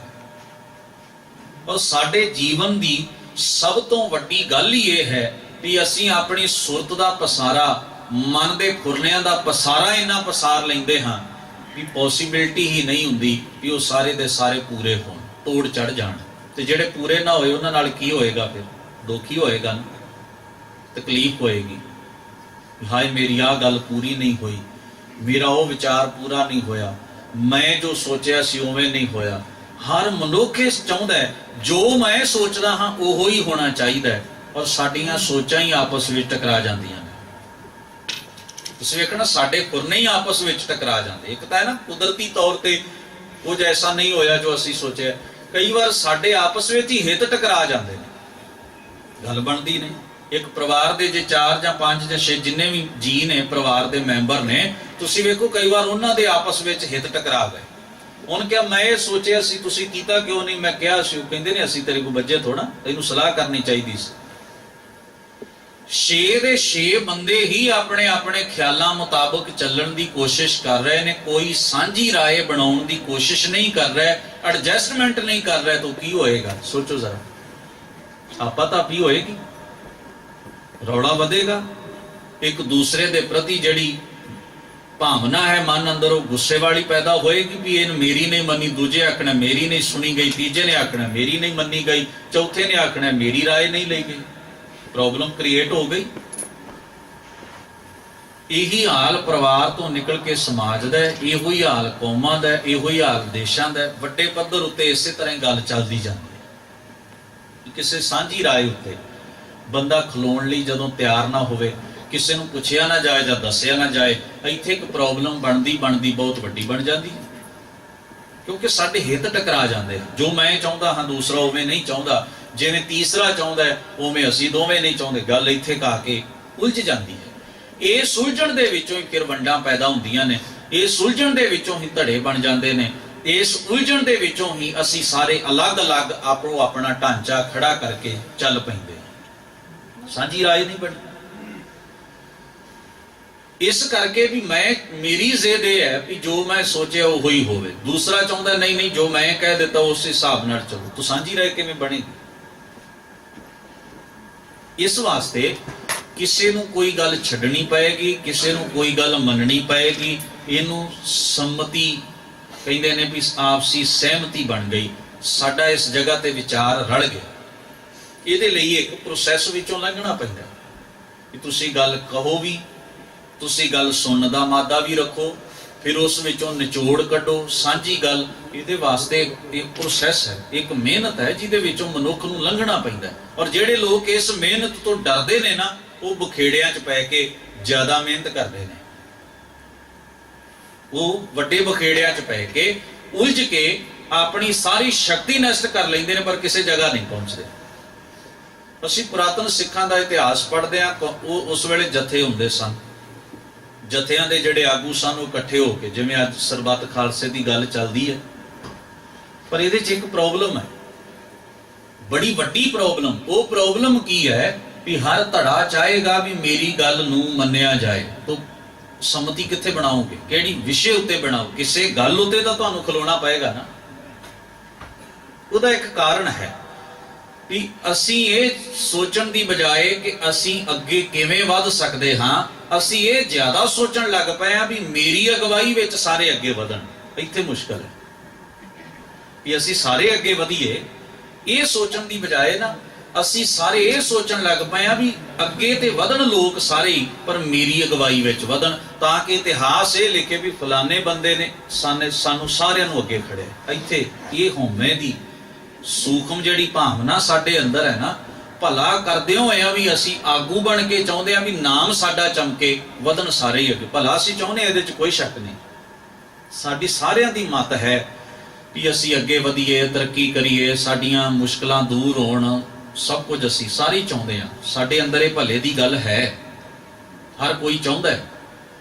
ਪਰ ਮੁਸ਼ਕਲ ਇਹ ਹੈ ਵੀ ਹਰ ਕੋਈ ਚਾਹੁੰਦਾ ਮੇਰੀ ਅਗਵਾਈ ਵਿੱਚ ਸਾਰੇ ਅੱਗੇ ਵਧਣ, ਔਰ ਜਦੋਂ ਅਸੀਂ ਅੱਗੇ ਵੱਧ ਜਾਈਏ ਉਦੋਂ ਸਾਰੇ ਕਹਿਣ ਵੀ ਆਹ ਬੰਦਾ ਹੈ ਜਿਸ ਨੇ ਇੱਥੋਂ ਤੱਕ ਸਾਨੂੰ ਲਿਆਂਦਾ, ਯਾਨੀ ਕਿ ਮੇਰਾ ਨਾਮ ਹੋਣਾ ਚਾਹੀਦਾ। ਕੁੱਲ ਮਿਲਾ ਕੇ ਇੱਥੇ ਗੱਲ ਨਿਬੜਦੀ ਹੈ, ਇੱਕ ਸਵਾਰਥ, ਮੈਂ ਅੱਗੇ ਹੋਵਾਂ, ਬਸ ਇੱਥੇ ਆ ਕੇ ਗੱਲ ਖਿੱਲਰ ਜਾਂਦੀ ਹੈ। ਦੋ ਬੰਦਿਆਂ ਦੇ ਹਿੱਤ ਟਕਰਾ ਕੇ ਉਲਝਣ ਖੜੀ ਹੋ ਗਈ। ਉਹ ਕੀ ਕਰਦੇ ਸਨ, ਇੱਕ ਕਮਰੇ ਦੇ ਵਿੱਚ, ਤਹਿਖਾਨੇ ਦੇ ਵਿੱਚ, ਜਾਂ ਜੋ ਵੀ ਲਾ ਲਓ, ਉਸ ਜਗ੍ਹਾ ਦੇ ਉੱਤੇ ਉਹਨਾਂ ਦੀ ਮੀਟਿੰਗ ਚੱਲਦੀ। ਉਹਨਾਂ ਚਿਰ ਬਾਹਰ ਨਹੀਂ ਆਉਣਾ ਜਿੰਨਾ ਚਿਰ ਤੁਸੀਂ ਸਰਬ ਸਾਂਝਾ ਕੋਈ ਮਸੌਦਾ ਕੌਮ ਲਈ ਤਿਆਰ ਨਹੀਂ ਕਰ ਲਿਆ ਕਿ ਕੀ ਕਰਨਾ ਹੈ। ਜਿਸ ਵੇਲੇ ਉਹ ਤਿਆਰ ਹੋ ਗਿਆ, ਆਗੂਆਂ ਨੇ ਰਲ ਕੇ ਸਾਂਝਾ ਪ੍ਰੋਗਰਾਮ ਬਣਾ ਲਿਆ। ਇਹ ਨਹੀਂ ਬਾਹਰ ਆ ਕੇ ਦੱਸਿਆ ਜਾਣਾ ਵੀ ਕੌਣ ਸਹਿਮਤ ਸੀ, ਕੌਣ ਨਹੀਂ ਸੀ ਸਹਿਮਤ। ਸਾਰਿਆਂ ਨੇ ਪ੍ਰਵਾਨਗੀ ਦੇ ਦਿੱਤੀ ਵੀ ਹਾਂ ਆਹ ਠੀਕ ਹੈ। ਸਰਬਸੰਮਤੀ ਨਾਲ ਚੋਣ ਕਰਕੇ, ਵਿਚਾਰ ਕਰਕੇ, ਇਸ ਤਰ੍ਹਾਂ ਇੱਕ ਸਾਂਝੀ ਰਾਏ ਜਦੋਂ ਬਣਾ ਲਈ, ਤਾਂ ਉਹਨਾਂ ਸਾਰਿਆਂ ਦੇ ਵਿੱਚੋਂ ਫਿਰ ਇੱਕ ਜਥੇਦਾਰ ਚੁਣਿਆ ਜਾਂਦਾ। ਉਹਨੂੰ ਕਿਹਾ ਜਾਂਦਾ ਵੀ ਹੁਣ ਜਿੰਨੇ ਵੀ ਸਿੱਖ ਬਾਹਰ ਬੈਠੇ ਨੇ ਸਾਰਿਆਂ ਨੂੰ ਤੂੰ ਪੜ੍ਹ ਕੇ ਸੁਣਾਉਣਾ ਹੈ। ਤੇ ਜਿੰਨੇ ਉਸ ਮੀਟਿੰਗ ਵਿੱਚ ਸ਼ਾਮਲ ਹੋਏ ਉਹ ਵੀ ਆਮ ਲੋਕਾਂ 'ਚ ਜਾ ਕੇ ਬਹਿ ਜਾਂਦੇ ਸਨ। ਪਾਸ ਹੋ ਗਈ ਗੱਲ। ਹੁਣ ਇਹ ਗੱਲ ਦਾ ਕੋਈ ਮਾਇਨਾ ਨਹੀਂ ਕਿਹਨੇ ਕਿਹੜੀ ਰਾਏ ਦਿੱਤੀ ਹੈ, ਕਿਹੜਾ ਉਸ ਜਗ੍ਹਾ ਦੇ ਉੱਤੇ ਗੁੱਸੇ 'ਚ ਆਇਆ, ਕਿਹੜਾ ਤਲਖੀ 'ਚ ਆਇਆ, ਕਿਹਨੇ ਨਿਮਰਤ, ਸਭ ਮੁੱਕ ਗਈ। ਜਦੋਂ ਸਾਂਝੀ ਰਾਏ ਬਣ ਗਈ ਹੈ, ਪਿਛੋਕੜ ਛੱਡ ਦਿਓ, ਖਤਮ ਹੋ ਗਈ ਗੱਲ। ਹੁਣ ਕੋਈ ਮਤਲਬ ਨਹੀਂ ਬਣਦਾ। ਇਸੇ ਤਰ੍ਹਾਂ ਹੀ ਚੱਲਦਾ ਹੈ ਸੰਸਾਰ। ਇੱਕ ਤਕਨੀਕ ਤਾਂ ਚੁਣਨੀ ਪਏਗੀ ਨਾ। ਆਖਰ ਜੇ ਤੁਸੀਂ ਕਿਸੇ ਮਸਲੇ ਉੱਤੇ ਪਹੁੰਚਣਾ ਚਾਹੁੰਦੇ ਹੋ, ਹੱਲ ਉੱਤੇ ਜਾਣਾ ਚਾਹੁੰਦੇ, ਤਾਂ ਕਿਤੇ ਤਾਂ ਜਾਣਾ ਹੀ ਪਏ, ਕੋਈ ਤਾਂ ਢੰਗ ਤਰੀਕਾ ਬਣਾਉਣਾ ਹੀ ਪਏਗਾ ਨਾ। ਤਾਂ ਇਹ ਤਰੀਕਾ ਸੀ। ਉਹਨਾਂ ਵਿਖੜੇ ਹਾਲਾਤਾਂ ਵਿੱਚ ਵੀ ਉਹ ਇੱਕ ਪਲੇਟਫਾਰਮ ਤੇ ਇਕੱਠੇ ਹੋ ਕੇ ਅੱਗੇ ਤੁਰ ਪੈਂਦੇ ਸਨ। ਇਹ ਉਹਨਾਂ ਦੀ ਤਕਨੀਕ ਜਿਹੜੀ ਸੀ, ਇਹ ਬਹੁਤ ਹੀ ਬਾਕਮਾਲ ਤਕਨੀਕ ਸੀ। ਜੇ ਪਰਿਵਾਰਾਂ ਨੂੰ ਅਸੀਂ ਅੱਗੇ ਖੜਨਾ ਹੋਵੇ ਤੇ ਉਹਦਾ ਵੀ ਇਹੋ ਹੀ ਢੰਗ ਹੁੰਦਾ। ਤੁਸੀਂ ਸੁਣੋ ਵੀ, ਕਹੋ ਵੀ, ਫਿਰ ਉਹਦੇ ਵਿੱਚੋਂ ਸਾਰੇ ਸਮਝਣ ਸਮਝਾਉਣ ਦੀ ਕੋਸ਼ਿਸ਼ ਕਰੋ ਔਰ ਅੱਗੇ ਚੱਲ ਪਓ। ਤੋ ਕਹਿਣ ਤੋਂ ਭਾਵ ਮੇਰਾ ਕੇਵਲ ਇਤਨਾ ਹੈ, ਜਿੱਥੇ ਭੇਦ ਬਣਦੇ ਜਾਣਗੇ, ਹਿੱਤ ਟਕਰਾਉਂਦੇ ਜਾਣਗੇ, ਉੱਥੇ ਪ੍ਰੋਬਲਮ ਖੜੀ ਹੁੰਦੀ ਜਾਏਗੀ। ਖੈਰ, ਧੰਨ ਗੁਰੂ ਹਰਗੋਬਿੰਦ ਸਾਹਿਬ ਮਹਾਰਾਜ ਨੇ ਜੋ ਆਖਿਆ ਵੀ ਬੱਚੇ ਆਪਣੀ ਵਾਸ਼ਨਾ ਇੰਨੀ ਨਹੀਂ ਵਧਾਉਣੀ ਚਾਹੀਦੀ। ਗੁਰੂ ਨੇ ਬਾਣੀ ਦੇ ਵਿੱਚ ਜੋ ਸ਼ਬਦ ਕਹੇ, ਜਿਨੀ ਚੱਲਣ ਜਾਣਿਆ ਸੇ ਕਿਉਂ ਕਰੇ ਵਿਥਾਰ, ਚੱਲਣ ਸਾਰ ਨਾ ਜਾਣਨੀ ਕਾਜ ਸਵਾਰਨ ਹਾਰ। ਜਿਨ੍ਹਾਂ ਨੂੰ ਅਹਿਸਾਸ ਹੈ ਵੀ ਚੱਲ ਪੈਣਾ ਹੈ, ਉਹ ਵਿਥਾਰ ਵੀ ਆਪਣੀ ਵਿੱਤ ਮੁਤਾਬਕ ਕਰਦੇ ਨੇ, ਵਿੱਤ ਤੋਂ ਬਾਹਰ ਨਹੀਂ ਕਰਦੇ। ਇਸ ਵਾਸਤੇ ਗੁਰੂ ਮਹਾਰਾਜ ਬਖਸ਼ਿਸ਼ ਕਰਦਿਆਂ ਕਹਿੰਦੇ ਨੇ, ਬਿਨ ਹੀ ਥੰਬਾਂ ਮੰਦਰ ਥੰਬੈ, ਬਿਨਾਂ ਥੰਮਾਂ ਤੋਂ ਮੰਦਰ ਨੂੰ ਖਲਿਆਰਨਾ ਚਾਹੀਦਾ। ਯਾਨੀ ਕਿ ਨਾ ਨੀਂਹ ਰੱਖਣਾ ਚਾਹੁੰਦਾ ਹੈ, ਨਾ ਕੰਧਾਂ ਬਣਾਉਣਾ ਚਾਹੁੰਦਾ ਹੈ, ਨਾ ਪਿੱਲਰ ਦੇਣੇ ਚਾਹੁੰਦਾ, ਫਿਰ ਕਹਿੰਦੇ ਛੱਤ ਪੈ ਜਾ। ਹੁਣ ਬਿਨਾਂ ਕੰਧਾਂ ਤੋਂ ਤੁਸੀਂ ਕਿਸੇ ਮਕਾਨ ਦੀ ਉਸਾਰੀ, ਬਿਲਡਿੰਗ ਦੀ, ਮੰਦਰ ਦੀ ਕਰ ਸਕਦੇ ਹੋ? ਨਹੀਂ ਹੋ ਸਕਦੀ। ਯਾਨੀ ਕਿ ਬੇਸਲੈਸ, ਜਿਹਨੂੰ ਅਸੀਂ ਕਹਿੰਦੇ ਨਾ ਬੇਸਲੈਸ ਚੀਜ਼, ਆਧਾਰ ਰਹਿਤ ਚੀਜ਼, ਜਿਹਦਾ ਆਸਰਾ ਹੀ ਕੋਈ ਨਹੀਂ, ਉਹ ਕੰਮ ਕਰ ਰਿਹਾ। ਯਾਨੀ ਕਿ ਉਹਨਾਂ ਖੁਰਨਿਆਂ ਵਿੱਚ ਗਵਾਚਿਆ ਹੋਇਆ ਜਿਹੜੇ ਬੇਸਲੈਸ ਨੇ, ਜਿਨ੍ਹਾਂ ਦਾ ਬੇਸ ਕੋਈ ਨਹੀਂ, ਜਿਹੜੇ ਕੰਮ ਨਹੀਂ ਆਉਣੇ, ਬੇਅਰਥ ਨੇ। ਇਹੋ ਜਿਹੇ ਬਹੁਤ ਸਾਰੀਆਂ ਸੋਚਾਂ ਅਸੀਂ ਆਪਣੇ ਅੰਦਰ ਟਿਕਾ ਕੇ ਘੁੰਮਦੇ ਆ, ਜਿਹੜੀਆਂ ਬੇਸਲੈਸ ਹੁੰਦੀਆਂ, ਜਿਨ੍ਹਾਂ ਦਾ ਕੋਈ ਆਧਾਰ, ਮੂਲ ਮੁੱਦਾ ਹੀ ਨਹੀਂ ਹੁੰਦਾ। ਪਰ ਯਾਨੀ ਕਿ ਹਵਾਈ ਮਹਿਲ ਬਣਾਉਣੇ, ਹਵਾਈ ਕਿਲੇ ਉਸਾਰਨੇ, ਔਰ ਜਿਹੜੀ ਚੀਜ਼ ਲਾਗੂ ਕਰਨ ਦੀ ਕੋਸ਼ਿਸ਼ ਹੀ ਨਹੀਂ ਹੁੰਦੀ ਔਰ ਨਾ ਲਾਗੂ ਹੁੰਦੀ ਹੈ, ਐਸੇ ਖਿਆਲਾਂ ਦੇ ਵਿੱਚ ਉਲਝੇ ਰਹਿਣ ਦਾ ਮਤਲਬ ਕੇਵਲ ਆਪਣਾ ਸਮਾਂ ਅਜਾਈਂ ਗਵਾਉਣਾ ਹੈ। ਔਰ ਐਸੇ ਖਿਆਲਾਂ ਵਿੱਚ ਉਲਝੇ ਰਹਿਣ ਦਾ ਮਤਲਬ ਇੱਕੋ ਹੀ ਹੈ ਵੀ ਮੈਂ ਬਹੁਤ ਸਿਆਣਾ ਹਾਂ, ਮਾਫ ਕਰ ਦੇਣਾ ਮੈਨੂੰ, ਇਹ ਗੱਲ ਮੈਨੂੰ ਕਹਿਣੀ ਪੈਂਦੀ ਹੈ। ਮੈਂ ਵੀ ਵਿੱਚ ਹਾਂ, ਪਹਿਲਾਂ ਮੈਂ ਆਪਣੇ ਆਪ ਨੂੰ ਗਿਣ ਲਵਾਂ। ਅਸੀਂ ਧਾਰਮਿਕ ਲੋਕ ਔਰ ਖਾਸ ਤੌਰ ਤੇ ਸਾਡੇ ਵਿਦਵਾਨ ਵੀ ਇੰਪਲੀਮੈਂਟ ਕੀ ਹੋ ਸਕਦਾ ਹੈ, ਕਿਹੜੀ ਚੀਜ਼ ਨੂੰ ਅਸੀਂ ਸੌਖੇ ਢੰਗ ਨਾਲ ਅਪਲਾਈ ਕਰ ਸਕਦੇ ਹਾਂ, ਇਸ ਪਾਸੇ ਸਾਂਝੀ ਰਾਏ ਬਣਾਉਣ ਵਾਸਤੇ ਤਿਆਰ ਨਹੀਂ ਹੁੰਦੇ। ਤੁਸੀਂ ਲਿਖਤਾਂ ਪੜੋਗੇ ਤੇ ਖੁਸ਼ ਹੋਵੋਗੇ, ਵਾਹ ਵਾਹ, ਵਿਜ਼ਨ ਬਹੁਤ ਵੱਡਾ ਹੈ, ਪਰ ਇੰਪਲੀਮੈਂਟ ਕਿੱਥੇ ਹੋਵੇ? ਜੋ ਕੁਝ ਭਰਿਆ ਪਿਆ ਹੈ ਸਾਡੀਆਂ ਪੁਸਤਕਾਂ ਵਿੱਚ, ਸਾਡੇ ਗ੍ਰੰਥਾਂ ਵਿੱਚ, ਜੇ ਉਸ ਵਿੱਚੋਂ ਅਸੀਂ ਥੋੜਾ ਜਿਹਾ ਵੀ ਲਾਗੂ ਕਰਨ ਦੀ ਕੋਸ਼ਿਸ਼ ਕਰੀਏ ਤੇ ਬਹੁਤ ਹੱਦ ਤੱਕ ਸਾਡਾ ਸੁਧਾਰ ਹੋ ਸਕਦਾ ਹੈ। ਗੱਲ ਤੇ ਸਾਰੀ ਲਾਗੂ ਕਰਨ ਦੀ, ਉਹਨੂੰ ਇੰਪਲੀਮੈਂਟ ਕਰਨ ਦੀ ਹੈ।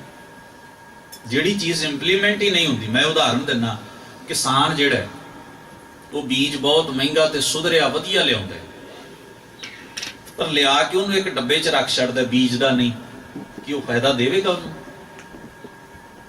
ਜਿਹੜਾ ਬੀਜ ਜ਼ਮੀਨ ਵਿੱਚ ਬੀਜਿਆ ਨਹੀਂ ਗਿਆ, ਮਿੱਟੀ 'ਚ ਸੁੱਟਿਆ ਹੀ ਨਹੀਂ ਗਿਆ, ਬਲਕਿ ਡੱਬੇ 'ਚ ਪਾ ਕੇ ਰੱਖਿਆ ਗਿਆ, ਉਹਨੂੰ ਰੱਖ ਛੱਡਿਓ, ਸਾਲਾਂ ਬੱਧੀ ਰੱਖ ਛੱਡਿਓ, ਉਹ ਜਿੰਨਾ ਹੈ ਉਨਾ ਹੀ ਰਹੇਗਾ। ਹੁਣ ਫਾਇਦਾ ਤੇ ਤਾਂ ਹੋਣਾ ਸੀ ਨਾ ਵੀ ਜੇ ਉਹ ਬੀਜ ਜਿਹੜਾ ਹੈ ਉਹਨੂੰ ਬੀਜਿਆ ਜਾਂਦਾ ਤੇ ਉਹ ਫਸਲ ਪੈਦਾ ਹੁੰਦੀ, ਉਹ ਵੱਧ ਨਫਾ ਕਮਾਉਂਦਾ, ਫਾਇਦਾ ਤੇ ਤਾਂ ਸੀ, ਪਰ ਬੀਜਿਆ ਨਹੀਂ ਗਿਆ, ਉਹ ਡੱਬੇ 'ਚ ਪਿਆ, ਬਸ ਉਹਦੀ ਡੱਬੇ 'ਚ ਪਏ ਦੀ ਸਿਫਤ ਹੋ ਰਹੀ ਹੈ, ਉੱਥੇ ਉਹਦੀ ਵਡਿਆਈ ਹੋ ਰਹੀ ਹੈ ਵੀ ਇਸ ਬੀਜ ਬਾਰੇ ਇੰਨੇ ਡਾਕਟਰਾਂ ਨੇ ਇਹ ਰਾਏ ਦਿੱਤੀ ਹੈ, ਇਹਨੇ ਖੇਤੀ ਮਾਹਰਾਂ ਨੇ ਆਹ ਗੱਲਾਂ ਆਖੀਆਂ ਨੇ, ਬੜਾ ਮਹਿੰਗਾ ਹੈ, ਬੜਾ ਚੰਗਾ ਹੈ, ਬੜਾ ਫਾਇਦਾ ਦਿੰਦਾ ਹੈ। ਬੀਜੇ ਕੌਣ? ਬੀਜਿਆ ਨਹੀਂ ਗਿਆ। ਜਿਹੜਾ ਬੀਜ ਬੀਜਿਆ ਨਹੀਂ ਜਾਏਗਾ ਉਹ ਪ੍ਰਫੁੱਲਤ ਨਹੀਂ ਹੋਏਗਾ, ਉਹਦਾ ਤਜਰਬਾ ਨਹੀਂ ਹੋਏਗਾ ਕਿ ਇਹ ਵਾਕਈ ਜਿਹੜੀ ਗੱਲ ਖੇਤੀ ਮਾਹਰਾਂ ਨੇ, ਡਾਕਟਰਾਂ ਨੇ ਰਲ ਕੇ ਆਖੀ ਵੀ ਇਹ ਬੀਜ ਬਹੁਤ ਵਧੀਆ ਹੈ, ਤਾਂ ਹੀ ਸਿੱਧ ਹੋਏਗੀ ਨਾ ਗੱਲ, ਜੇ ਉਹਨੂੰ ਬੀਜਿਆ ਜਾਏਗਾ ਤੇ ਵੈਸੇ ਤੇ ਸਿੱਧ ਨਹੀਂ ਹੋਣ ਲੱਗੀ। ਤੋ ਰੱਬ ਦੇ ਪਿਆਰਿਆਂ ਨੇ ਵੀ ਜਿਹੜਾ ਬੋਲ ਬਚਨ ਆਖਿਆ ਹੈ, ਜੇ ਅਸੀਂ ਉਹਨੂੰ ਮੰਨਾਂਗੇ ਤੇ ਗੱਲ ਸਿੱਧ ਹੋ ਜਾਏਗੀ। ਅਸੀਂ ਉਹਦਾ ਇਤਿਹਾਸ ਦੀਆਂ ਉਦਾਹਰਨਾਂ ਕਿਉਂ ਲੈਂਦੇ ਹਾਂ? ਕਿਉਂਕਿ ਸਿੱਧ ਹੋਈ ਗੱਲ ਅਸੀਂ ਆਪਸ ਵਿੱਚ ਸਾਂਝੀ ਕਰਦੇ ਹਾਂ ਵੀ ਆਹ ਵੇਖੋ, ਆਹ ਗੱਲ ਫਲਾਨੀ ਜਗ੍ਹਾ ਤੇ ਸਿੱਧ ਹੋਈ ਹੈ। ਇਸ ਕਰਕੇ ਅਸੀਂ ਉਹ ਪ੍ਰਮਾਣ ਵਜੋਂ ਇਤਿਹਾਸ ਦੀਆਂ ਉਦਾਹਰਨਾਂ ਲੈ ਕੇ ਸਾਹਮਣੇ ਲਿਆਉਂਦੇ ਹਾਂ ਕਿ ਜੋ ਸਤਿਗੁਰਾਂ ਨੇ ਆ ਉਪਦੇਸ਼ ਦਿੱਤਾ, ਵੇਖੋ ਫਲਾਣੇ ਸਿੱਖ ਦੇ ਜੀਵਨ ਵਿੱਚ ਇਹ ਗੁਣ ਸੀ, ਇਹ ਸਿੱਧ ਹੋਈ ਗੱਲ, ਇਹ ਮੰਨੀ ਗਈ ਗੱਲ, ਔਰ ਵੇਖੋ ਉਹਦਾ ਉਦਾਹਰਣ, ਉਹਦਾ ਪ੍ਰਮਾਣ ਤੁਹਾਡੇ ਸਾਹਮਣੇ। ਪਰ ਜੇ ਐਸੇ ਜੀਵਨ ਦਾ ਰਸ ਅਸੀਂ ਮੰਨਣਾ ਚਾਹੁੰਦੇ ਹਾਂ ਤੇ ਸਾਨੂੰ ਵੀ ਆਪਣੇ ਜੀਵਨ ਵਿੱਚ ਕੋਈ ਨਾ ਕੋਈ ਗੱਲ ਮੰਨਣੀ ਪਏਗੀ, ਧਾਰਨ ਕਰਨੀ ਪਏਗੀ।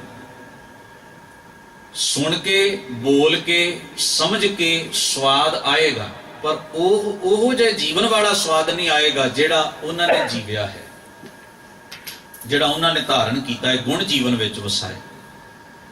ਤੋ ਕਬੀਰ ਸਾਹਿਬ ਆਖਦੇ ਨੇ, ਮਨ ਐਸੇ ਫੁਰਨਿਆਂ ਵਿੱਚ ਗਵਾਚਾ ਹੈ ਜਿਨ੍ਹਾਂ ਫੁਰਨਿਆਂ ਦਾ ਆਧਾਰ ਕੋਈ ਨਹੀਂ, ਜਿਹੜੇ ਸਿੱਧ ਨਹੀਂ ਹੋ ਸਕਦੇ, ਜਿਹੜੇ ਇਹਨੂੰ ਕੋਈ ਆਤਮਿਕ ਸੰਤੁਸ਼ਟੀ ਤੇ ਸੁੱਖ ਨਹੀਂ ਦੇ ਸਕਦੇ, ਜਿਹੜੇ ਇਹਦੇ ਅੰਦਰ ਖੇੜਾ ਨਹੀਂ ਪੈਦਾ ਕਰ ਸਕਦੇ, ਜਿਹੜੇ ਇਸ ਨੂੰ ਸੁਖੀ ਜੀਵਨ ਨਹੀਂ ਦੇ ਸਕਦੇ। ਉਹ ਫੁਰਨਿਆਂ ਦਾ ਮਤਲਬ ਕੀ? ਉਹਨਾਂ ਦੇ ਵਿੱਚ ਉਲਝਿਆ, ਯਾਨੀ ਕਿ ਬਿਨਾਂ ਕੰਧਾਂ ਤੋਂ, ਬਿਨਾਂ ਥੰਮਾਂ ਤੋਂ, ਬਿਨਾਂ ਪਿੱਲਰਾਂ ਤੋਂ ਮਹਿਲ ਬਣਾਉਣਾ ਚਾਹੁੰਦਾ, ਉਹ ਬਣਦੇ ਨਹੀਂ। ਹਵਾਈ ਮਹਿਲ ਬਣਾਉਂਦਿਆਂ ਹੀ ਸਮਾਂ ਗੁਜ਼ਾਰ ਜਾਂਦਾ ਹੈ। ਤੇ ਇਸ ਤੋਂ ਅਗਲੇਰੇ ਬੰਦ ਵਿੱਚ ਜੋ ਕਿ 24 ਨੰਬਰ ਹੈ, उस विच कबीर साहब आखदे ने, दद्दा दीक जो बिनसन हारा। हे भाई वेख, जो कुछ तू वेख रहा सारा कुछ नाश होएगा। जिसनों बाणी ने कहा दृष्टमान है सगल मिथेना। मिथेना का अर्थ होना मिथ्या, नाश। जो दृष्टमान है तेनू नजरी पै रहा है, कबीर साहब कहते ये नाश होएगा, ढह जाएगा। कुछ तेरे हुंदियां कुछ तेरे बाद विच, क्योंकि तू भी विच ही आउणा है ना, तू भी इन्हां दी गिणती विच ही आउणा है। इस वास्ते ये जो आया सो चल सी, सब कोई आई वारी है। दृष्टमान सब बिनसी है, क्या लगे गवार। हे मूर्ख की सांझ बना रहे हैं। ये जो कुछ भी तेनू नजर आउंदा है सारा कुछ हौली हौली हौली हौली अपने आप समा काल पूरा करके अपना अपना ये आखिर मलिया मेट होएगा। ये उसरदा ढैंदा बनदा खत्म हुंदा, जमदा मरदा, ये सारे संसार का सर्कल चक्कर इसे तरह ही चल रहा, लगातार चल रहा। तो गुरु महाराज जी कहते ने, जस अदेख तस राख विचारा। जो अदेख है, जिसनों आखे अदृष्ट, जो इन्हां अखां नाल विखाई नहीं दिंदा। आ जिहड़ियां साडीआं दो इहनूं कहंदे ने स्थूल अखां, अस्थूल। जिन्ना संसार विखाई दिंदा वो अस्थूल है, जो विखाई नहीं दिंदा वो सूखम है। साडीआं अखां जिहड़ियां ने ये अस्थूल ने। अस्थूल अखां नाल अस्थूल चीज वेखी जा सकती, सूखम ने। ये फर्क है। वो अकाल पुरख वाहिगुरु नूं अदृष्ट क्यों कहा गया? क्योंकि ओदा कोई रूप नहीं, ओदा कोई रंग नहीं, ओदी कोई बनावट नहीं, ओदा कोई चक्कर चेन स्वरूप नहीं, जिहो जे असीं चीज़ां वेखदे हां। इस करके वो अदृष्ट है, सूखम है। पर महाराज कहंदे उस अदेख नूं जिहड़ा कि इन्हां दो अखां नाल नहीं वेखिया जा सकदा, आखदे ने तस राख विचारा। उसदी सिफत सलाह नूं, उसदी विचार नूं अपने अंदर मन विच वसा के रख। जस अदेख तस राख विचार। एक बेनती करा, गुरु नानक महाराज पातशाह नूं बड़े संसार दे लोकां ने वेखिया, बहुत लोकां ने, पर वेखण वालियां दे अपने अपने ढंग सन। किसी ने वेखिया है कल्याण दास जी का पुत्र है, किसी ने वेख्या एक पटवारी का पुत्र है, किसी ने वेख्या ये साधु बन गया ते इस करके धरती के उत्ते भ्रमण कर रहा, किसी ने एक मोदी के रूप में वेख्या, किसी ने किसी रूप में वेख्या। पर इन्हां सारियां चों सिख कौन बनया? जिसने उन्हां दे अंदरों उन्हां नूं गुरु के रूप में वेख्या। मोदी नूं वेखण वाला सिख ते नहीं ना बनता, पटवारी दे पुत्र नूं वेख के कोई सिख ते नहीं ना बन सकता। पटवारी भी संसार च बहुत ने ते उन्हां दे पुत्र भी ने, बच्चे भी ने। मोदी खाने दुकानां चलाउण वाले भी संसार च बहुत ने, सरकारी नौकरियां करन वाले भी बहुत ने। पर इन्हां सारे वेखण वालियां दे विचों सिख कौन होएगा? जिसने उन्हां दे अंदरों गुरु नूं जाणिया है, जिसने उस गुरु नाल सांझ बनाई है। नहीं तो जाते होणगे मेरे वर्गे सौदा लैके आ जाते होणगे, वेखदे हां ये बाबा नानक है, मेहता कल्याण दास जी का पुत्र है, इहदा पिता पटवारी है, वो जानते सन इन्हां दा। पर कई साडे वर्गे ऐसे मेरे वर्गे अभागे रह गए होणगे जिन्हां नूं इन्ना की पता सी, इदों गां ना तुरे ते ना उन्हां समझिया भी ये तां साडू इस नरक विचों कढण वास्ते ते सानू बड़ा सुखल्ला जीवन देण वास्ते ये पधारे ने। उन्हां नूं सारी ना आई सारी उम्र वो इहो ही वेखदे रह गए, तो सिख नहीं ना बन पाए। सिख वो है जिस दी सांझ गुरु नाल बन जाती है, गुरु नाल। तो गुरु नाल सांझ बनी ते सिख होया। इहदा मतलब है उस गुरु नूं वेखण दी अख भी चाहिदी सी अंदर, उस गुरु नाल सांझ बनाउण दा मादा भी चाहिदा सी, कैपेसिटी भी चाहिदी सी अंदर। वो एक जगियासा ते एक तांग, वो एक सिदक पालना पैना सी, जिस नाल गुरु नानक पातशाह नाल सांझ बनदी। जिसने भी पाली वो सिख हुंदा गया, जिन्हें नहीं पाली वो मोदी कोलों सौदा लिया ते तुर गया। वो असल सौदा नहीं ना ले सकिया कि बाबा नानक एक होर सौदा भी दे रहा सी, वो ओहदा भागीदार नहीं बन, क्योंकि अनुसार कोई नहीं सी।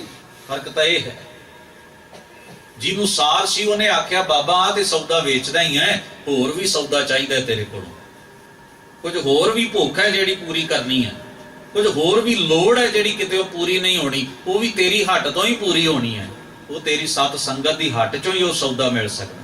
ਭਾਈ ਸਾਹਿਬ ਭਾਈ ਗੁਰਦਾਸ ਜੀ ਨੇ ਲਿਖਿਆ, ਸੌਦਾ ਇਕਤ ਹੱਟ ਹੈ, ਸ਼ਾਹ ਸਤਿਗੁਰ ਪੂਰਾ, ਔਗਣ ਲੈ ਗੁਣ ਵਿਕਣੈ ਵਚਨੈ ਦਾ ਸੂੜਾ। ਆਖਦੇ ਨੇ ਗੁਰੂ ਨਾ ਸਿੱਖ ਦੇ ਸਤ ਸੰਗਤ ਦੀ ਹੱਟੀ ਤੇ ਗੁਰੂ ਸ਼ਾਹ ਬਣ ਕੇ, ਦੁਕਾਨਦਾਰ ਬਣ ਕੇ ਬੈਠਾ, ਤੇ ਗੁਰੂ ਕੀ ਲੈਂਦਾ ਤੇ ਦਿੰਦਾ ਕੀ ਹੈ? ਕਹਿੰਦੇ ਸਿੱਖ ਦੇ ਔਗਣ ਲੈ ਲੈਂਦਾ, ਇਹ ਔਗਣ ਦੇ ਜਾ, ਗੁਣ ਲੈ ਜਾ। ਸੌਦਾ ਹੈ ਨਾ, ਫਰੀਜ਼ ਦਾ ਕੁਝ ਨਹੀਂ ਮਿਲਦਾ, ਮੁਫਤ ਵਿੱਚ ਨਹੀਂ ਕੁਝ ਮਿਲਦਾ, ਦੁਕਾਨਦਾਰੀ ਹੈ। ਤੇ ਦੁਕਾਨਦਾਰੀ ਦਾ ਅਸੂਲ ਇਹ ਹੈ ਵੀ ਕੁਝ ਦੇ ਕੇ ਜਾਓ ਤੇ ਉਹਦੇ ਬਦਲੇ ਵਿੱਚ ਉਹਦੇ ਮੁੱਲ ਦਾ ਕੁਝ ਲੈ ਕੇ ਜਾਓ।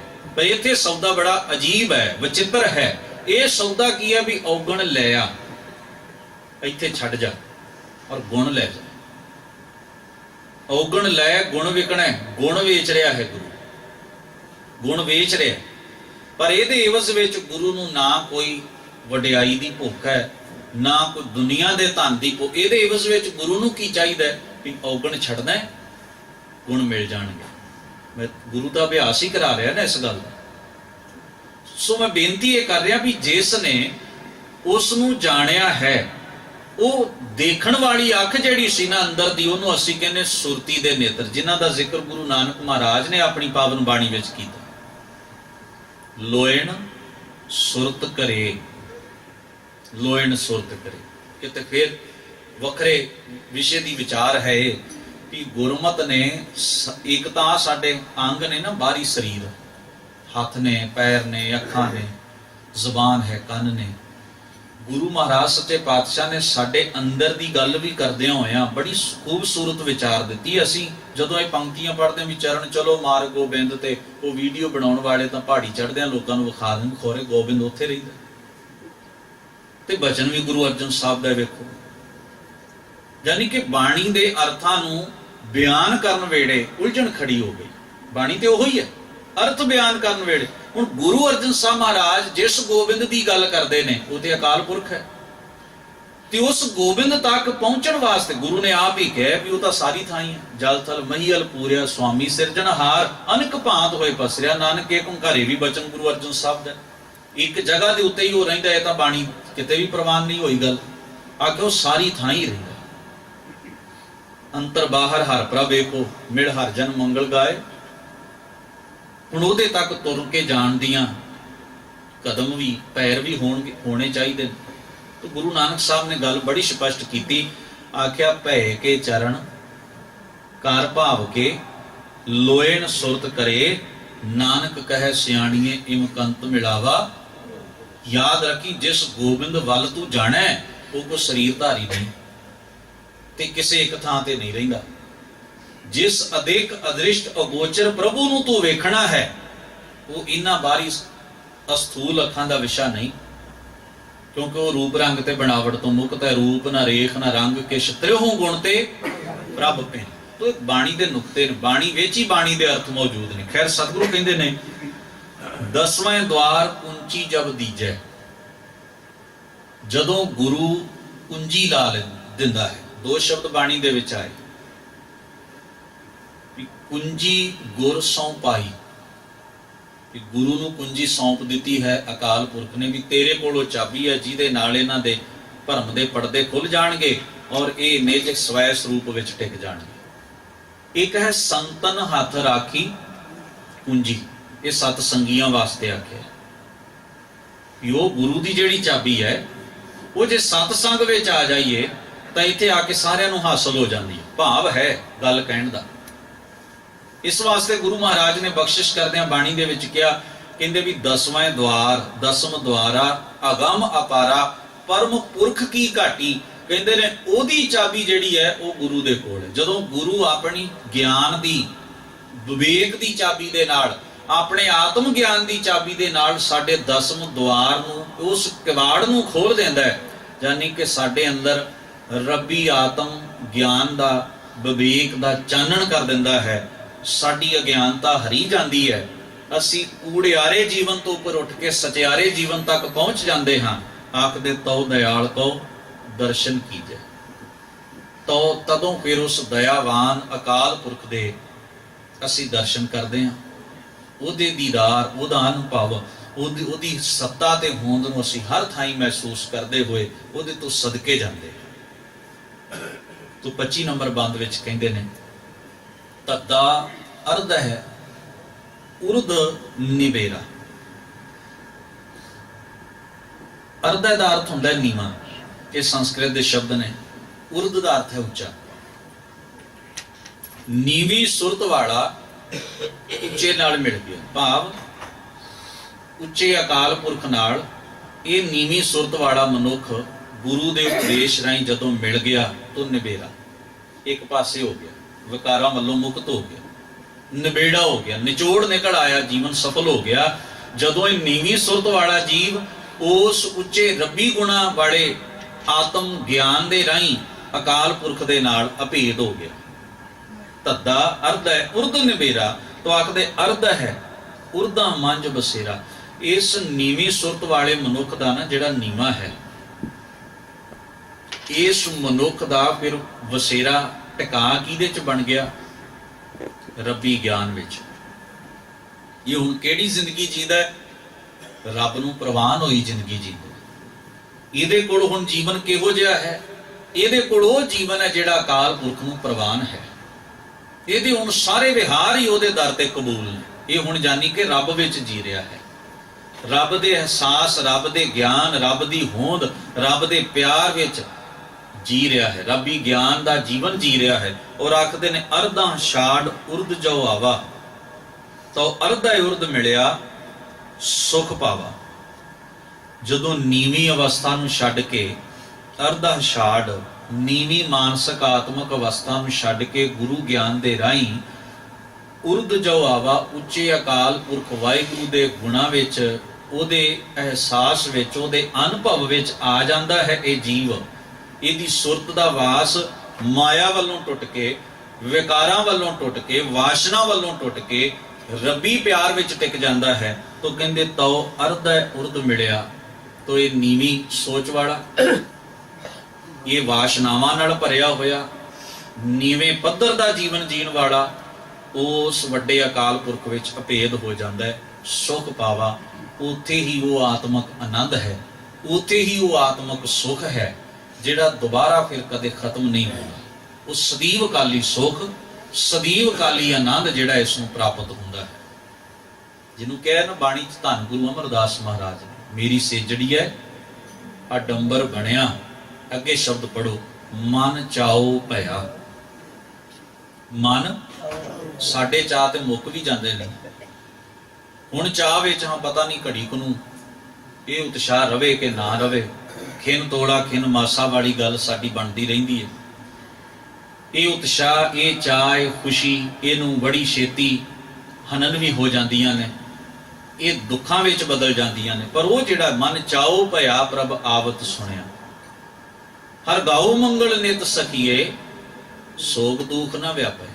ਉਸ ਚਾਹ ਤੋਂ ਬਾਅਦ ਨਾ ਸੋਗ ਹੈ ਨਾ ਦੁੱਖ ਹੈ, ਕਿਉਂਕਿ ਸੋਗ ਹੀ ਤੇ ਚਾਹ ਨੂੰ ਮੁਕਾਉਂਦਾ ਹੈ। ਤੇ ਜਿੱਥੇ ਸੋਗ ਨੇ ਆਉਣਾ ਹੀ ਨਹੀਂ, ਚਾਹ ਬਣਿਆ ਹੀ ਰਹੇਗਾ।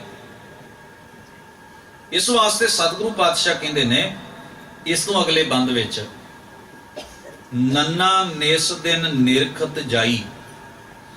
ਨਿਸ ਦਿਨ ਦਾ ਭਾਵ ਹੈ ਦਿਨ ਤੇ ਰਾਤ। ਨਿਸ ਕਹਿੰਦੇ ਰਾਤ ਨੂੰ, ਦਿਨ ਦਾ ਭਾਵ ਹੈ ਉਜਾਲਾ। ਭਾਵ ਰਾਤ ਦਿਨ ਮੈਂ ਉਸ ਨੂੰ ਵੇਖਦਾ ਹਾਂ, ਉਸ ਨੂੰ ਤੱਕਦਾ ਹਾਂ, ਉਸ ਨੂੰ ਨਿਹਾਰਦਾ ਹਾਂ। ਵੇਖਣ ਦੇ ਮਨੋਵਿਗਿਆਨੀਆਂ ਨੇ ਆਖਿਆ ਵੀ ਬੰਦੇ ਦੀ ਤੱਕਣੀ ਵਿੱਚ ਬੜੇ ਭਾਵ ਹੁੰਦੇ ਹਨ। ਕਿਸੇ ਦਾ ਤੱਕਣਾ ਹੈ ਦਇਆ ਵਾਲਾ, ਕਿਸੇ ਦਾ ਤੱਕਣਾ ਹੈ ਨਫ਼ਰਤ ਤੇ ਗੁੱਸੇ ਵਾਲਾ। ਇਸ ਕਰਕੇ ਕਿਸੇ ਬੰਦੇ ਦੀ ਅੱਖ ਨੂੰ ਵੇਖ ਕੇ ਅਸੀਂ ਜਿੰਨੀ ਸਾਨੂੰ ਸਮਝ ਹੋਵੇ, ਅਸੀਂ ਸਮਝ ਜਾਂਦੇ ਹਾਂ ਵੀ ਗੁੱਸੇ 'ਚ ਹੈ, ਕਿਉਂਕਿ ਤੱਕਣ ਦਾ ਅੰਦਾਜ਼ਾ ਤਰੀਕਾ ਹੋਰ ਹੈ, ਵੇਖਣ ਦਾ ਢੰਗ ਹੋਰ ਹੈ। ਕੋਈ ਵਾਸ਼ਨਾ ਨਾਲ ਤੱਕਦਾ ਹੈ, ਕੋਈ ਦਇਆ ਨਾਲ ਤੱਕਦਾ ਹੈ, ਕੋਈ ਪਰਉਪਕਾਰੀ ਦ੍ਰਿਸ਼ਟੀ ਨਾਲ ਤੱਕਦਾ ਹੈ। ਕਿਸੇ ਦੀ ਤੱਕਣੀ ਨੂੰ ਧੰਨ ਗੁਰੂ ਗ੍ਰੰਥ ਸਾਹਿਬ ਮਹਾਰਾਜ ਨੇ ਕੌੜੀ ਤੱਕਣੀ ਵੀ ਆਖਿਆ ਤੇ ਕਿਸੇ ਤੱਕਣੀ ਨੂੰ ਅੰਮ੍ਰਿਤ ਵੀ ਆਖਿਆ। ਭਾਵ ਜਿਹੋ ਜਿਹਾ ਅੰਦਰ ਭਾਵ ਹੈ ਜੇ ਚੰਗਾ ਭਾਵ ਆ, ਚੰਗੇ ਭਾਵ ਨਾਲ ਅਸੀਂ ਵੇਖ ਰਹੇ ਹਾਂ, ਗੁਰੂ ਨੇ ਆਖਿਆ ਅੰਮ੍ਰਿਤ ਵੇਂਦਾ, ਅੰਮ੍ਰਿਤ ਵੇਖੈ ਪਰਖੈ ਸਦਾ ਨੈਣੀ, ਬ੍ਰਹਮ ਗਿਆਨੀ ਕੀ ਦ੍ਰਿਸ਼ਟ ਅੰਮ੍ਰਿਤ ਬਰਸੀ। ਤੇ ਜਿਹਦੇ ਅੰਦਰ ਭਾਵ ਵਿਕਾਰੀ ਹੈ, ਮਾੜਾ ਹੈ, ਮਹਾਰਾਜ ਨੇ ਆਖਿਆ ਮਾਥੈ ਤ੍ਰਿਕੁਟੀ ਦ੍ਰਿਸ਼ਟ ਕਰੂਰ, ਕਰੂਰ ਦਿਸ਼ਟ ਰਤਾ ਨਿਸਬਾਦਮ। ਕਹਿੰਦੇ ਨੇ ਵੇਖੋ ਕਿੰਨੀ ਕਰੂਰ ਦ੍ਰਿਸ਼ਟੀ ਹੈ, ਕਸੈਲੀ ਕੌੜੀ ਤੇ ਭੈੜੀ ਤੱਕਣੀ ਹੈ। ਜਦੋਂ ਨਫ਼ਰਤ ਨਾਲ ਤੱਕਿਆ, ਵਾਸ਼ਨਾ ਨਾਲ ਤੱਕਿਆ, ਜਦੋਂ ਵਕਾਰੀ ਦ੍ਰਿਸ਼ਟੀ ਨਾਲ ਤੱਕਿਆ, ਮਹਾਰਾਜ ਨੇ ਆਖਿਆ ਕਿੱਡੀ ਕਸੈਲੀ ਤੇ ਭੈੜੀ ਤੱਕਣੀ ਹੈ, ਇਹਦੇ ਅੰਦਰ ਭਾਵ ਚੰਗੇ ਨਹੀਂ। ਤਾਂ ਫਰਕ ਹੈ। ਤਾਂ ਇਹ ਜਿਹੜੀ ਤੱਕਣੀ ਦੀ ਗੱਲ ਕਬੀਰ ਸਾਹਿਬ ਕਰ ਰਹੇ ਨੇ, ਇਹ ਹੈ ਪ੍ਰੇਮ ਸਹਿਤ ਖੋਜਣਾ, ਮਹਿਸੂਸ ਕਰਨ ਵਾਲੀ ਤੱਕਣੀ। ਇਹਦੇ ਬਾਰੇ ਸਤਿਗੁਰਾਂ ਦਾ ਇੱਕ ਬਚਨ ਹੈ ਜੋ ਮੈਂ ਸਾਂਝਾ ਕਰ ਲਵਾਂ। ਠਾਕੁਰ ਤੁਝ ਬਿਨ ਬੀਆ ਨਾ ਹੋਰ, ਹੈ ਮਾਲਕ ਤੇਰੇ ਤੋਂ ਬਿਨਾ ਕੋਈ ਹੋਰ ਨਹੀਂ ਤੇਰੇ ਵਰਗਾ। ਔਰ ਆਖਦੇ ਨੇ ਚਿਤ ਚਿਤਵੋਂ ਹਰ ਰਸਨ ਅਰਾਧੋਂ ਨਿਰਖੋਂ ਤੁਮਰੀ ਓਰ, ਮੈਂ ਤੇਰੀ ਆਸ ਰੱਖਦਾ। ਨਿਰਖਣ ਦਾ ਮਤਲਬ ਆਸ ਰੱਖ ਕੇ। ਅਸੀਂ ਕਹਿੰਦੇ ਨਾ ਵੀ ਮੈਂ ਤਾਂ ਕਦੋਂ ਦਾ ਤੇਰੇ ਤੇ ਆਸਾਂ ਲਾ ਕੇ ਬੈਠਾ ਸਾਂ, ਕਦੋਂ ਦਾ ਤੇਰੇ ਵੱਲ ਵੇਖ ਰਿਹਾ ਸਾਂ ਵੀ ਤੂੰ ਆਏ। ਭਾਵ ਵੀ ਮੈਨੂੰ ਤੇਰੇ ਤੇ ਆਸ ਹੈ। ਦੂਤ ਦੁਸ਼ਮਨ ਸਭ ਤੁਝ ਤੇ ਨਿਵਰੈ, ਪ੍ਰਗਟ ਪ੍ਰਤਾਪ ਤੁਮਾਰਾ, ਜੋ ਜੋ ਤੇਰੇ ਭਗਤ ਦੁਖਾਏ, ਤਤਕਾਲ ਤੁਮ ਮਾਰਾ। ਨਿਰਖੋਂ ਤੁਮਰੀ ਓਰ ਹਰ ਨੀਤ, ਮੁਰਾਰ ਸਹਾਏ ਹੋ ਦਾਸ ਕੋ, ਕਰ ਗਏ ਉਧਰੋਂ ਮੀਤ। ਬਚਾ ਲੈ ਮੈਂ ਤੇਰੇ ਵੱਲ ਬੜੀ ਦਇਆ ਨਾਲ ਤੱਕ ਰਿਹਾ, ਬੜੀ ਕਰੁਣਾ ਭਰੀ ਦ੍ਰਿਸ਼ਟੀ ਨਾਲ ਤੱਕ ਰਿਹਾ, ਮੈਂ ਇਸ ਆਸ ਨਾਲ ਤੱਕ ਰਿਹਾ ਵੀ ਤੂੰ ਆਏ ਤੇ ਮੈਨੂੰ ਬਚਾਏ। ਮੈਂ ਇੱਕ ਆਸ ਨਾਲ ਤੱਕਿਆ ਤੇਰੇ ਵੱਲ। ਤੋ ਉਹ ਜਿਹੜੀ ਲਗਨ ਹੈ, ਉਹ ਜਿਹੜੀ ਆਸ ਹੈ, ਉਹ ਜਿਹੜੀ ਅਨੁਭਵ ਕਰਨ ਦੀ ਬਿਰਤੀ ਹੈ, ਉਸ ਨੂੰ ਆਖਿਆ ਹੈ ਮੈਂ ਤੇਰੇ ਵੱਲ ਤੱਕ ਰਿਹਾ ਹਾਂ। ਇਸ ਵਾਸਤੇ ਬਚਨ ਕਿਹਾ, ਕਹਿੰਦੇ ਨਿਰਖਤ ਨੈਣ ਰਹੇ ਰਤਵਾਈ, ਤੱਕਦਿਆਂ ਤੱਕਦਿਆਂ ਮੇਰੀਆਂ ਅੱਖਾਂ ਲਾਲ ਹੋ ਗਈਆਂ ਨੇ, ਲਹੂ ਰਤੀਆਂ ਹੋ ਗਈਆਂ ਨੇ, ਤੇਰੀ ਉਡੀਕ ਕਰ ਰਿਹਾ ਹਾਂ। ਨਿਰਖਤ ਨਿਰਖਤ ਜਬ ਜਾਏ ਪਾਵਾ, ਤਬ ਲੈ ਨਿਰਖੈ ਨਿਰਖ ਮਿਲਾਵਾ। ਖੋਜਦਿਆਂ ਖੋਜਦਿਆਂ ਜਦੋਂ ਉਸ ਨੂੰ ਪ੍ਰਾਪਤ ਕਰ ਲਿਆ, ਤਾਂ ਕਹਿੰਦੇ ਨੇ ਜਿਸ ਦੀ ਉਡੀਕ ਹੋ ਰਹੀ ਸੀ, ਉਹ ਹੁਣ ਹਿਰਦੇ ਘਰ ਵਿੱਚੋਂ ਹੀ ਗੁਰੂ ਦੇ ਉਪਦੇਸ਼ ਰਾਹੀਂ ਮਿਲ ਗਿਆ। ਸਤਿਗੁਰੂ ਮਹਾਰਾਜ ਰਹਿਮਤ ਕਰਨ, ਹੋਈਆਂ ਭੁੱਲਾਂ ਚੁੱਕਾਂ ਦੀ ਸਤਿਗੁਰੂ ਖਿਮਾ ਬਖਸ਼ਣ। ਸਭਨਾਂ ਦਾ ਧੰਨਵਾਦ। ਅਦਬ ਸਹਿਤ ਫਤਿਹ ਸਾਂਝੀ ਕਰੋ। ਵਾਹਿਗੁਰੂ ਜੀ ਕਾ ਖਾਲਸਾ।